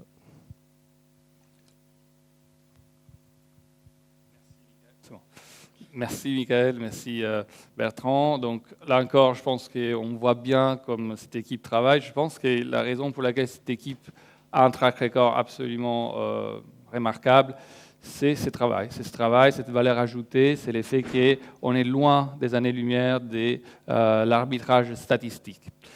Donc, venons maintenant à la partie couverture macroéconomique et comme toujours, nous passons quelques minutes avant d'arriver aux couvertures macroéconomiques spécifiques et présentes dans les portefeuilles sur l'analyse macroéconomique elle-même. Donc, je rappelle juste en 30 secondes l'idée de notre couverture macroéconomique, c'est d'isoler les risques qu'on peut courir avec notamment les portefeuilles actions, la partie longue action, de trouver les racines de ces risques et d'essayer de trouver les meilleurs antidotes pour ces risques que nous appelons les risques résiduels, c'est-à-dire les risques qu'on ne peut pas traiter avec une simple une construction de portefeuille, on va dire, aussi prudente que la nôtre. Même en s'y faisant, nous avons un risque qui est un risque essentiellement lié au cycle économique et également lié à la création des monnaies, qui est un véritable souci pour les systèmes en tant que tels. Donc, par rapport à ces risques, on va l'isoler d'abord et on va chercher quel est l'antidote le plus approprié. Donc, je passe rapidement la façon dont on travaille, mais juste pour je vous avais parlé en ouverture des systèmes d'information. Typiquement, c'est un travail qui est fondé sur l'information et sur les systèmes d'information, avec nos bases qui sont le laboratoire macroéconomique et les rapports qui sont issus de ces bases, nos observatoires macroéconomiques qui, en quelque sorte, sont un véritable coup de projecteur sur des thématiques particulières qui nous aident à élaborer les scénarios. Donc, si nous venons maintenant à la situation macroéconomique telle que nous la voyons chez Varennes, alors,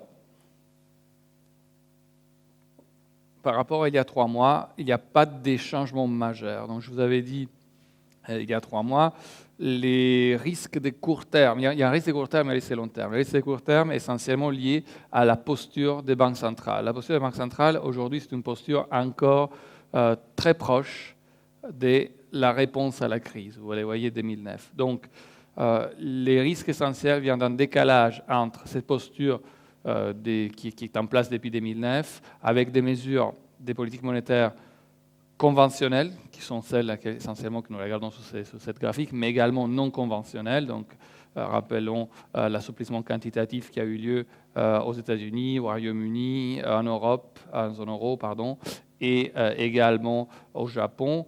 Donc, la convergence, je dirais, des actions, des politiques monétaires conventionnelles et non conventionnelles fait que les risques est d'être en porte-à-faux, en quelque sorte, par rapport à une économie qui, elle, se porte beaucoup mieux, notamment aux États-Unis, où on voit clairement une remontée des taux. On connaît la situation aux États-Unis, on sait qu'il y a une remontée des taux qui s'est fait progressivement, on sait que nous avons arrêté depuis désormais plusieurs trimestres l'assouplissement quantitatif, mais comme nous le savons tous, on est très loin de ce qu'on a pu voir dans d'autres situations type celle-ci, dans lesquelles finalement la posture normale dans une situation de croissance devrait être une situation des taux beaucoup plus élevés que ce que nous avons. Ceci a un impact évidemment sur l'ensemble des prix des actifs et sur les décisions des agents économiques. Donc ça, c'est les risques de court terme. Ce décalage, c'est le fait que finalement, à court terme, la Banque centrale, notamment américaine, soit obligée à rattraper un peu ce retard. Elle est en retard par rapport à la réalité économique et donc pour éviter une surchauffe, elle est obligée de remonter les taux beaucoup plus rapidement que les marchés ne l'imaginent aujourd'hui. On parle 1, 2, 3 augmentations des taux, mais finalement, si on devait revenir en situation normalisée, on serait plutôt dans 10 augmentations des taux. Donc, vous voyez, c'est ce décalage entre les anticipations du marché et la réalité qui peut être problématique. Ça, c'est les risques de court terme. Les risques de moyen long terme, il est totalement différent, lié, mais totalement différent. Les risques, c'est l'action, je dirais, des banques centrales en réponse à la crise et les effets que cette réponse a provoqués, notamment dans l'augmentation des prix des actifs, que ce soit évidemment sur la dette souveraine, que ce soit sur toutes les autres classes d'actifs que vous connaissez et qui sont liées en quelque sorte au taux sans risque. Donc on parle de la dette corporate, de la dette à yield, de la dette émergente, de tout ce qui est crédit d'une façon ou d'une autre et qui a été très artificiellement propulsé, en fait, en quelque sorte, gonflé par des politiques monétaires extrêmement accommodantes. Or, ces risques, il est plus important, il est plus grave, et on va s'y intéresser.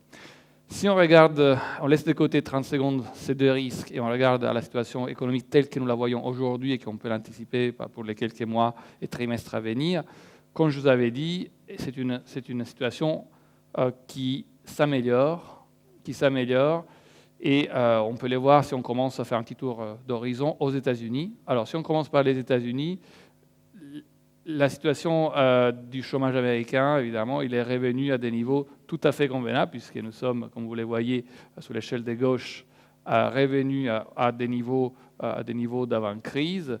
Donc, c'est une situation qui, évidemment, là encore, nous montre bien le décalage entre ce qui est la réalité de l'économie, notamment aujourd'hui en Amérique du Nord, et la posture des banques centrales, comme on voyait tout à l'heure, la situation de la politique monétaire. L'événement nouveau, on va dire, par rapport à il y a 3 mois sur la macroéconomie, essentiellement, c'est l'effet que les réformes politiques de la nouvelle administration américaine prennent du retard. Alors, l'effet qu'ils prennent du retard, ce n'est pas forcément une mauvaise chose. Alors, vous imaginez que dans une économie comme ceci, avec laquelle vous voyez déjà des tensions sur les salaires, on voit bien 2017. Si on avait ajouté de l'huile sur le feu avec des plans de relance, une politique fiscale beaucoup plus expansionniste que celle que nous avons connue dans les dernières 3-4 années avec l'administration précédente, on aurait pu très vite tomber dans un excès et donc très vite risquer une surchauffe, une véritable surchauffe de l'économie américaine. Donc l'effet que finalement aujourd'hui on imagine peu d'impact des politiques fiscales de la nouvelle administration pour 2017 est plutôt une bonne chose. Pour 2018, évidemment, c'est là où on verra si et comment l'administration Trump arrivera à injecter de la croissance additionnelle à l'économie américaine. Et c'est là où probablement les risques aujourd'hui shiftent un tout petit peu, se déplacent, parce que c'est au moment où, comme on l'a vu, la Fed sera appelée à réagir par rapport à une économie qui est déjà en forte amélioration.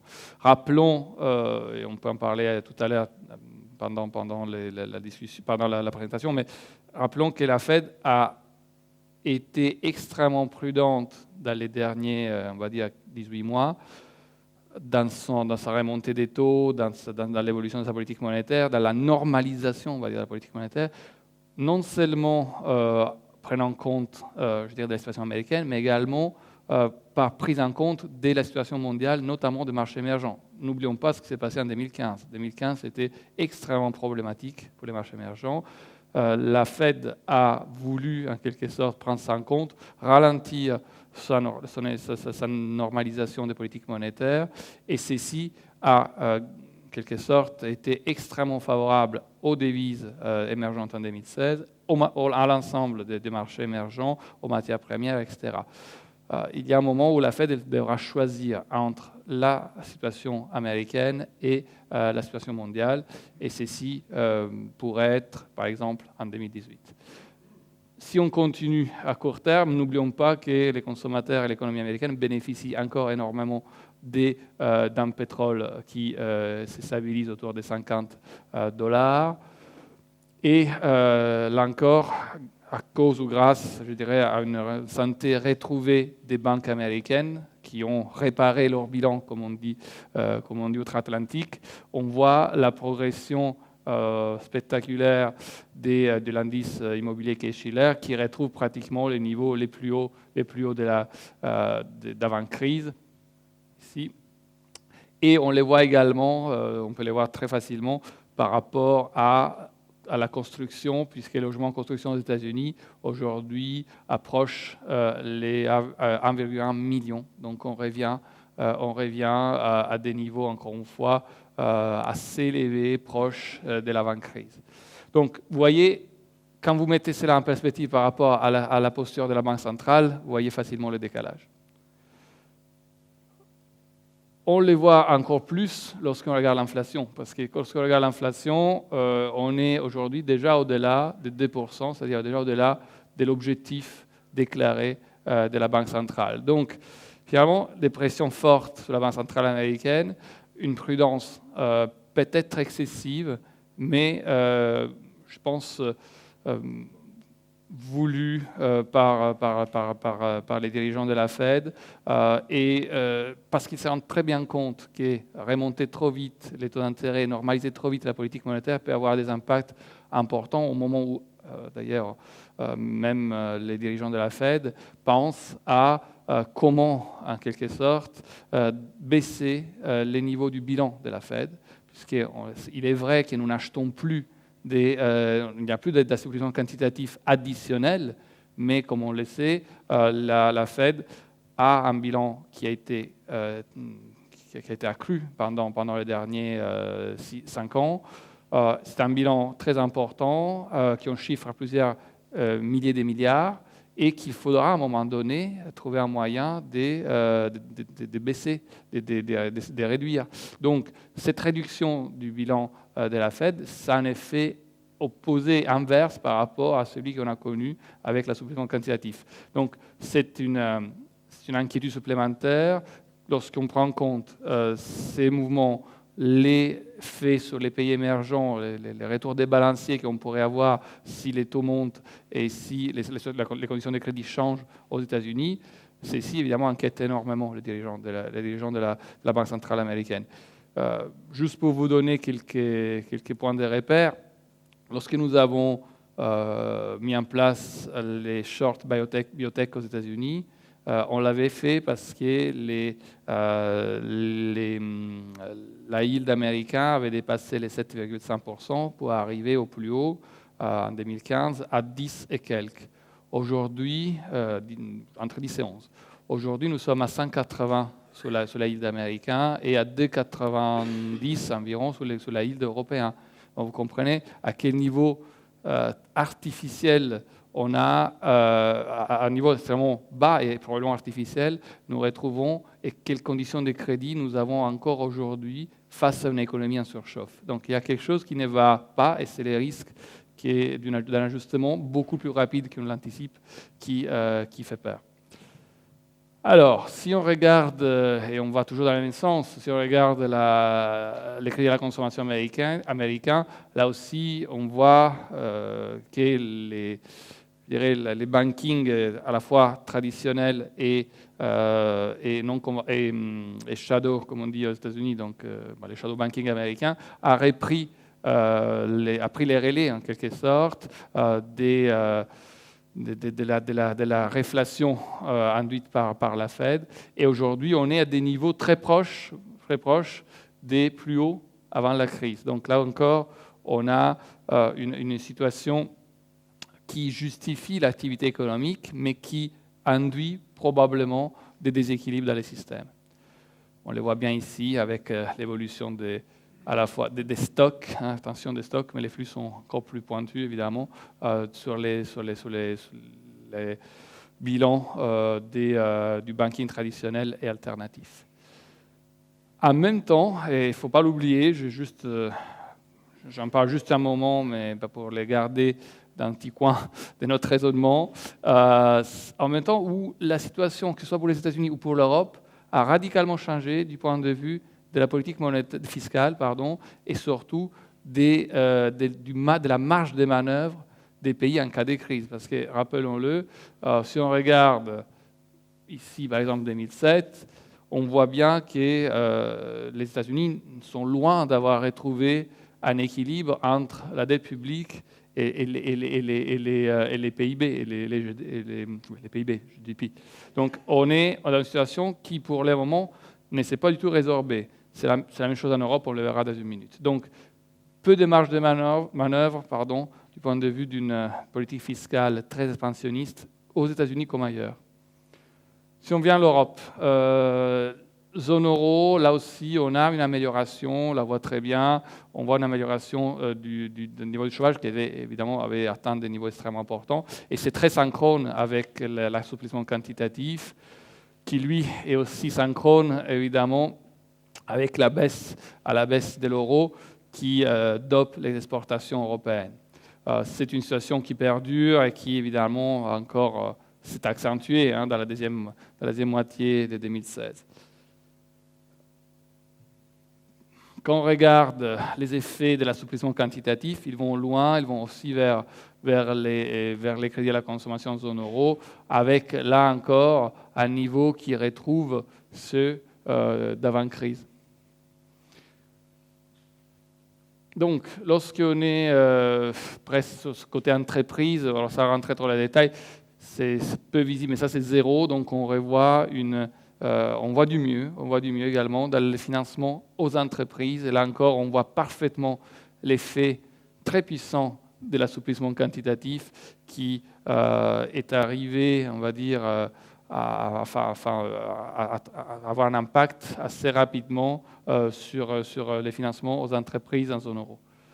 N'oublions pas que la zone euro bénéficie toujours également d'un niveau du baril très faible et que pour chaque $10, je le répète à chaque fois, pour chaque $10 de baisse du prix du baril, on a une augmentation d'activité économique de l'ordre de 15 points de base, 0,15%. Donc, comme on sait, on a connu une baisse de plusieurs dizaines de dollars, même en rectifiant par l'évolution évidemment défavorable de l'euro. Alors, on ne voit pas d'impact important sur les PIB de la zone euro, mais on voit quand même une stabilisation. On voit tout de même une tendance, on commence à pouvoir l'identifier sur l'inflation. Donc, et on anticipe une évolution assez de ce type-là, en fait, plutôt une stabilisation pour les trimestres à venir sur l'inflation. Donc c'est là encore une situation très différente par rapport à celle qui nous a valu l'assouplissement quantitatif, donc la fin 2014, où l'événement majeur, je le rappelle, a été l'abandon du quota, plutôt la volonté de l'OPEP de ne pas céder au pétrole de schiste américain, de garder ses parts de production, ses parts de marché, et finalement de créer une situation de déflation très importante à cause de la baisse du pétrole. Donc ceci a amené en quelque sorte l'assouplissement quantitatif en zone euro par les biais d'une déflation. Donc là aussi en Europe, donc ça va mieux dans la quasi-totalité des pays et marchés européens, mais rappelons-le, il n'y en a aucun qui a retrouvé les situations de dette sur PIB d'avant-crise, même l'Allemagne, en gris, elle ne l'a pas fait. Donc si on passe à Chine très rapidement, donc sur la Chine, vous connaissez notre analyse, donc la Chine en dépit de ce qu'il nous disait M. Trump pendant la campagne, avait subi une perte de compétitivité importante, majeure, due à l'accroissement, à l'appréciation de sa devise, du yuan. Et on le voit bien pendant toutes ces longues années, pendant presque 7 années. Donc cette situation avait rendu les entreprises chinoises peu compétitives au même moment où elles subissaient une augmentation du coût du travail très important, de l'ordre de 10 à 15% pendant les mêmes années. Donc, situation peu tenable, difficilement tenable pour les entreprises chinoises, et donc une situation qui avait finalement trouvé depuis 2013 une seule issue, c'est une baisse des prix à la production industrielle. Or, ce qui est intéressant, on le voit bien, et c'est vraiment les symptômes à la fois de ce qui a été fait par les autorités chinoises et d'une meilleure santé mondiale. Donc, elles retrouvent aujourd'hui une compétitivité. On voit bien que pour la première fois depuis 2012, on a des prix à la production industrielle en Chine en hausse. Donc, on stabilise les PIB en Chine et surtout, on stabilise la perte des réserves d'échange, la baisse des réserves d'échange, puisque entre 2014 et 2016, fin 2016, il ne faut pas l'oublier, les gouvernements chinois et les autorités chinoises ont dû employer environ 1 000 milliards de leurs réserves pour pouvoir à la fois soutenir leurs devises et intervenir sur les marchés. C'est évidemment quelque chose d'insoutenable. Et aujourd'hui, on a retrouvé l'équilibre grâce à une action à la fois sur les taux directeurs. Donc finalement, la réponse est venue, comme toujours, par les crédits. Donc finalement, on a baissé les taux directeurs de façon très importante. On a baissé les taux de réserve obligatoires.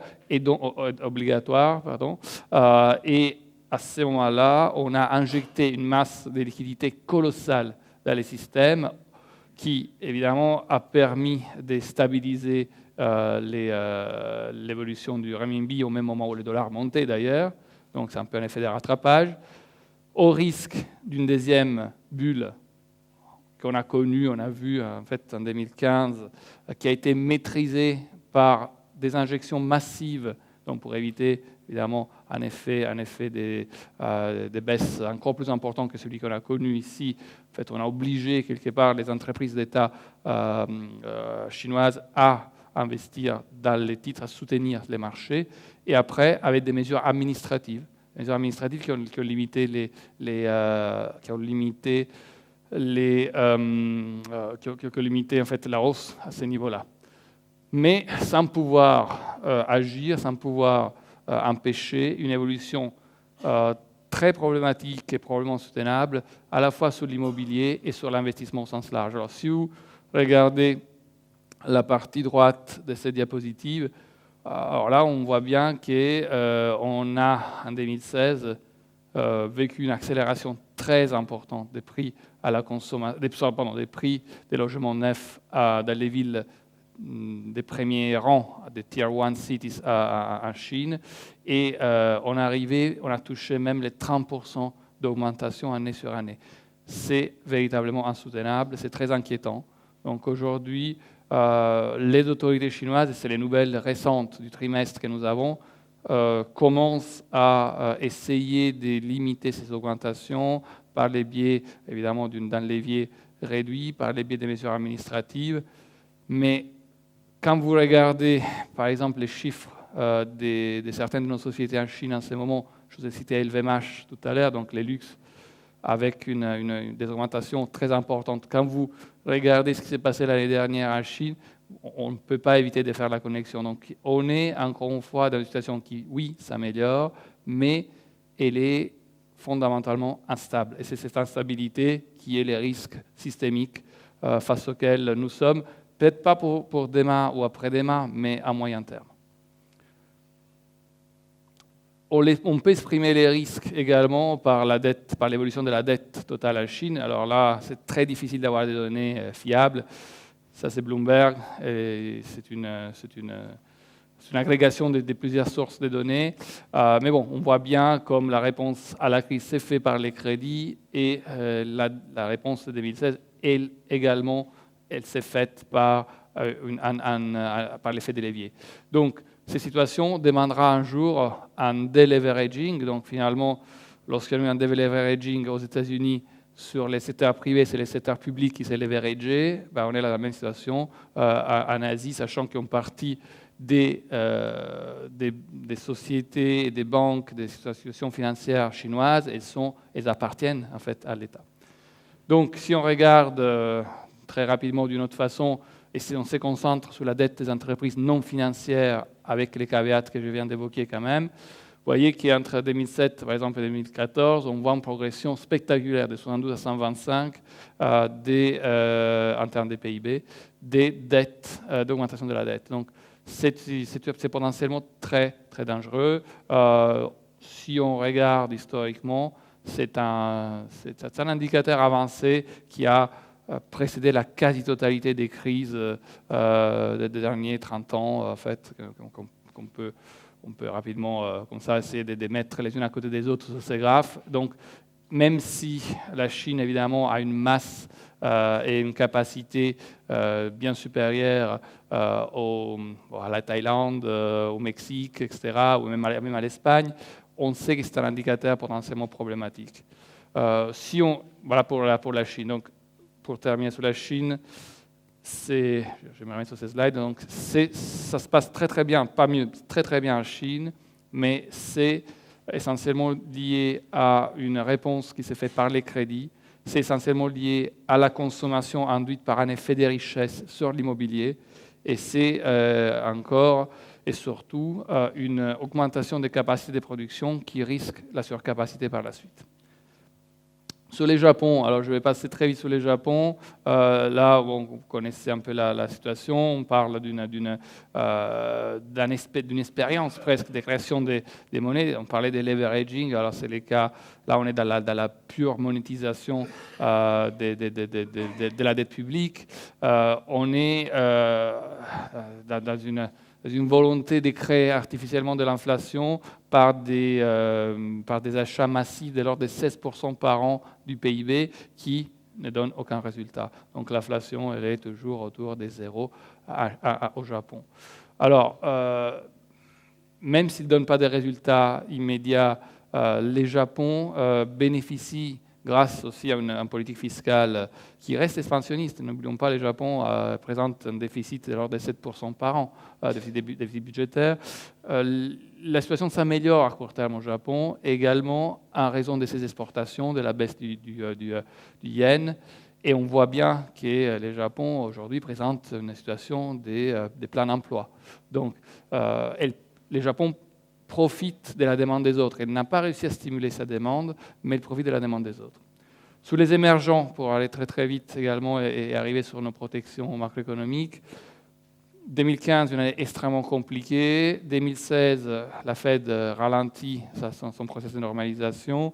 Elle fait en sorte qu'il y ait de nouveau des flux en devise dure, hard currency, sur ces pays, qui sont tout d'abord évidemment liés aux matières premières. Donc les matières premières se reprennent en 2016. On retrouve un certain équilibre dans les échanges avec ces pays.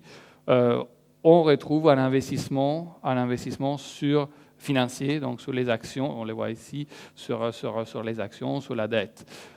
Quand on regarde la dette des pays émergents, il ne faut pas oublier que les déséquilibres tout de même résident dans l'émission de dettes très importantes en devises étrangères. Donc lorsque vous avez une dette corporate des pays émergents qui monte, comme vous le voyez ici, avec une dénomination en devises étrangères, là encore, instabilité. Instabilité, c'est je dirais les risques qu'on court lorsque la Fed normalisera, encore une fois, sa politique monétaire. On risque des flux sortants très très significatifs et très rapides, un peu à l'instar de ce qu'on a commencé à voir en 2015.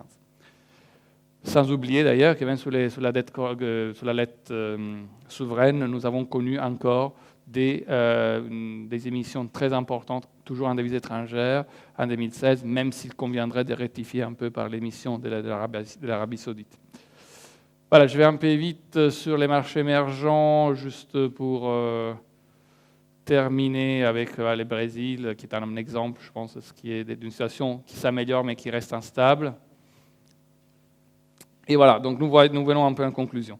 Donc, comme je vous le disais, on était très probablement déjà avant la crise dans une situation de dette insoutenable, tout simplement parce que la dette depuis 1971, depuis l'abandon de l'étalon or avec Bretton Woods, elle a connu une augmentation beaucoup plus forte par rapport à celle de l'activité économique.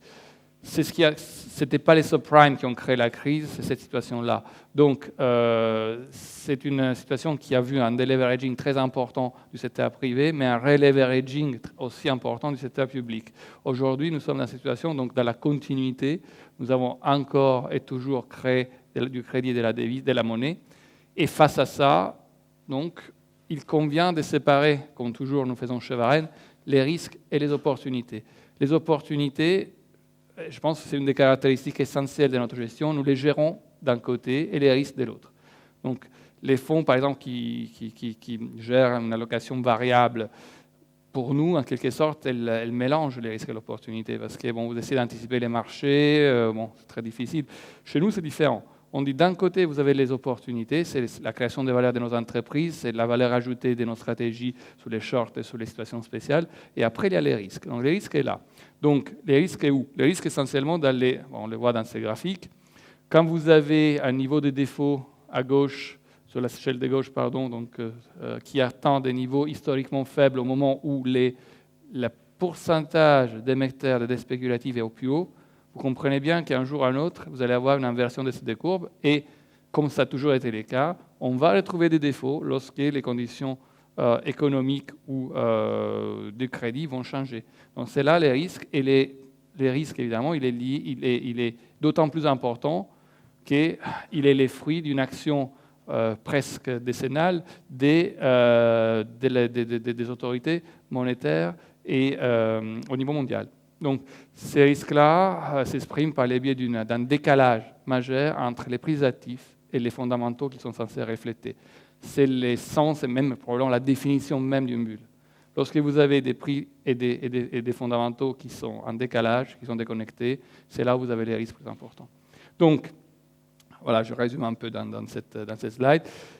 Les risques d'un cercle vertueux qui se met à tourner dans l'autre sens est majeur. C'est l'exemple que je faisais la dernière fois.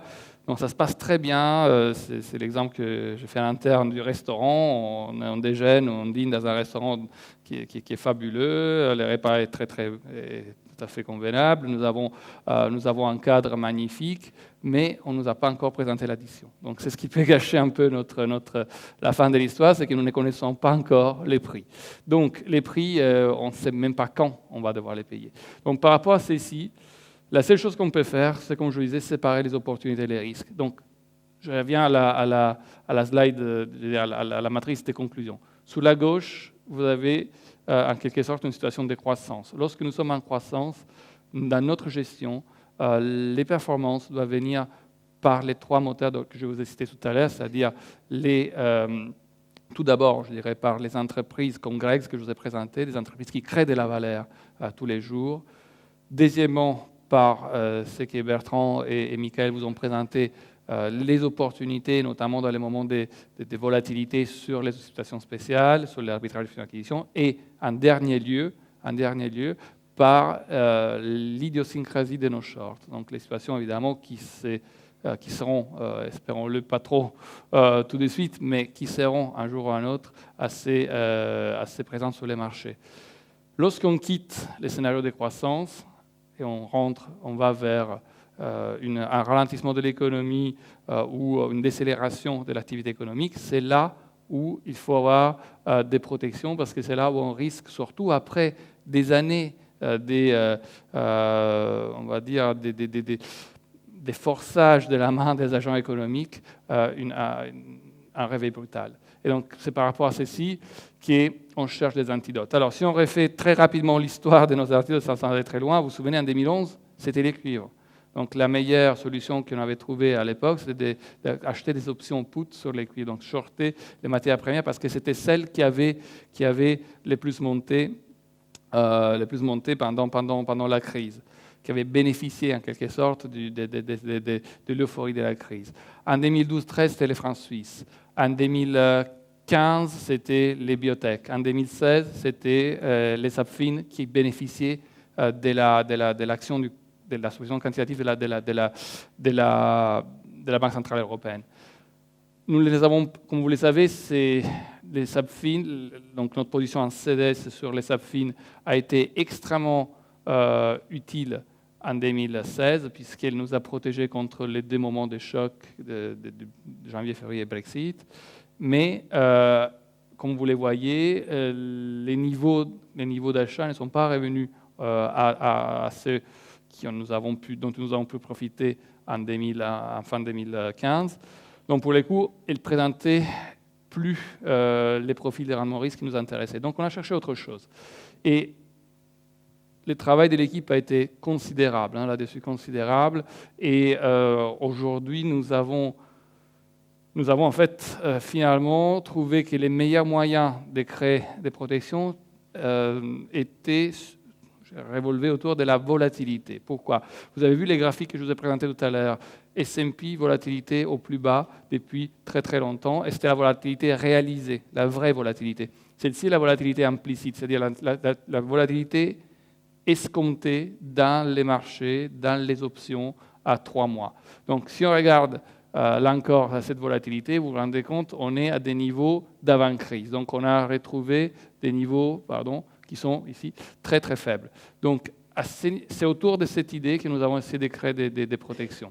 Comment nous l'avons fait? Alors, les premiers, c'est quelque chose de très simple, mais plutôt court terme. Donc, au niveau des 4 mois, nous pouvons, donc là on parle de septembre 2017, nous achetons la variance, c'est-à-dire les carrés de la volatilité, et nous vendons la volatilité. Pourquoi? Parce que si, vous voyez, la volatilité monte, à ce moment-là, on profitera de la convexité de la variance. Si la volatilité baisse ou reste stable, finalement, on pourrait... Bon, ça n'a pas vraiment d'impact pour nous. Si on regarde concrètement comme ceci, c'est l'impact de ceci sur nos portefeuilles, vous voyez ici, on a une structure comme ça, on a une prime maximale de 0,15%, de 15 points de base. C'est la prime maximale qu'on peut payer, c'est comme une option. Par contre, vous voyez, si on regarde à partir du point mort, dès que la volatilité monte, on peut avoir une contribution très importante qu'on a exprimée à gauche sur base un pourcentage des actifs du fonds ou des fonds, qui évidemment est très importante en cas de crise soudaine. Donc ça, c'est la première solution nouvelle que vous avez dans le portefeuille, ce qui a été fait pendant ce premier trimestre 2017. Autre chose, toujours dans l'idée de la volatilité, nous avons mené une étude assez intéressante parce que finalement, on s'est rendu compte que face à une corrélation très importante dans les marchés en cas de crise, vous voyez ici par exemple l'Eurostoxx et le Nikkei, qui baisse des 43,50 et des 51% je dirais du début à la fin de la crise 2007-2009. Si on regarde la corrélation court terme entre ces deux marchés, on voit qu'elle est plutôt faible, probablement moyenne 0,04, 0,5, et très, très aléatoire. Or, les options sont pricées sur ces bases-là et sur les bases court terme. Donc, ce que nous avons fait, nous avons choisi l'Eurostoxx et les Nikkei. Nous avons choisi un niveau de strike qui correspond à peu près au Brexit, hein, si vous voulez, juste à la situation du Brexit, pour l'Eurostoxx et pour les Nikkei. Et nous avons demandé à nos contreparties de pricer des options put à horizon 3 ans, 2020. Pourquoi? Parce que la volatilité est faible, les options ne sont pas chères. Premier résultat, vous les voyez à gauche, par exemple, une option 20% d'heure de la monnaie sur l'Eurostoxx à 3 ans, donc 20 mars 2020, 7,5%. Intéressant, mais par contre, et pour les Nikkei, 6,6. En les combinant, on peut avoir une décote de l'ordre de 46% ou de 38%, environ 40%. Pourquoi on a cette décote? Parce que, comme je vous le disais, les options sont pricées sur la base de la corrélation court terme et non pas en cas de crise. Mais ce qui nous intéresse, évidemment, c'est celle en cas de crise. Donc, grâce à ce travail, nous avons pu mettre en place des options primes sur les best, c'est-à-dire sur les meilleurs des deux. Bon, vous avez vu que la corrélation est très très forte en cas de crise. Et c'est ici à horizon mars 2020. Ce qui est intéressant, c'est peut-être l'allocation. Donc sur les fonds UCITS, c'est 10% de l'actif net qui est couvert, tandis que sur les fonds non UCITS, c'est 20% de l'actif net. C'est un choix qui est cohérent par rapport au comportement et au risque de chacun des fonds. Mais comme je le disais, notre volonté, c'est de continuer à monter en puissance dans les prochains trimestres, voire années, sur les couvertures macroéconomiques. Pourquoi? Parce que, comme je vous essayais de vous l'expliquer, de vous l'illustrer plutôt, c'est les risques du système, l'instabilité monte. Et comme la stabilité monte, même si elle est masquée par une activité économique qui est très bonne, mais il ne faut pas l'oublier, elle était très très bonne aussi en 2006 et 2007, donc 2006, 2005, 2006, allez prendre 2005, 2006. Donc tout allait bien en 2005 et 2006, mais les déséquilibres continuaient à s'accroître. Nous sommes dans une situation assez analogue dans laquelle ça se passe très bien, mais tout ça est fondé sur du levier, sur du leveraging, qui est maintenant public et non plus privé, mais qui finalement, en quelque sorte, aura les mêmes résultats à terme. Donc c'est pour cela que plus ça ira mieux, on va dire, et plus on profitera de cette accalmie pour mettre en place des couvertures macroéconomiques. Voilà, je vais m'arrêter là et je cite rapidement juste, vous savez, dans les mouvements du trimestre, nous avons réduit de 2,5% à 1% notre exposition à l'indice des sociétés surendettées, puisque nous avons inséré ce qu'on voulait, c'est-à-dire des couvertures macroéconomiques de type optionnel. Et donc, nous n'avons pour le moment pas besoin d'augmenter ces niveaux. Voilà, je vous remercie beaucoup. Et s'il n'y a pas de questions, je passe la parole à Franck. Est-ce que vous avez des questions, quelques questions, on peut y répondre maintenant. Oui. Je vous en prie. Dès là, pardon? Oui.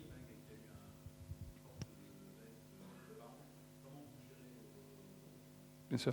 Je répète la question et elle porte sur les taux, sur l'échange dans notre portefeuille. Alors, il y a beaucoup de volets là-dedans, donc je vais essayer de faire court. Sur les entreprises de la poche longue action, Varenne est, je pense, une des rares sociétés de gestion qui ne couvre pas la devise d'affichage, mais les cash flows sous-jacents. Donc, nous avons un modèle qui est exécuté par notre équipe d'exécution, des trading, qui prend en compte l'origine des cash flows, la devise des cash flows de chaque entreprise et qui prend en compte ceci également en considération du hedging naturel ou mis en place par chacune des entreprises. Donc c'est un modèle qui est simple in fine, mais qui permet de gérer véritablement les changes. Je vous donne un exemple. Si vous achetez les options d'une entreprise qui s'appelle SGS en Suisse, Société Genevoise de Surveillance, peut-être vous les connaissez, testing, audit, etc.